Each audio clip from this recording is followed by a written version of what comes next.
Hello అందరికీ. ఏంటి bag వేసుకొని బాబుని తీసుకొని ఎక్కడికి వెళ్ళిపోతున్నాను అనుకుంటున్నారా?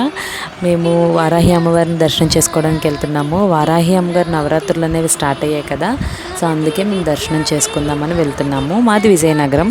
విజయనగరంలో నెల్లిమర్ల రామతీర్థాల దగ్గరలోనే వారాహి అమ్మవారి గుడి అనేది ఉంది. ఇది చాలామందికి తెలియకపోవచ్చు, బట్ ఇప్పుడిప్పుడే అందరికీ తెలుస్తుంది. అండ్ ఈ గుడి అనేది ఒక పంతులు గారు వాళ్ళ ఇంటి పైన అమ్మవారిని ప్రతిష్ఠించారనమాట. నిజంగా మనం ఈ నవరాత్రులు స్టార్ట్ అయినప్పుడు నేను కూడా అనుకున్నాను, అమ్మవారిని మనం పెట్టుకోవచ్చా, ఫోటో ఇంట్లో ఉండొచ్చా, ఉగ్ర రూపం కదా పర్వాలేదా అని. అలా ఏం కాదు, మనం అమ్మవారిని లక్ష్మీదేవిని ఎలా పూజించుకుంటామో ఇంట్లో, అలాగే వారాహి అమ్మవారిని కూడా పూజించుకోవచ్చు.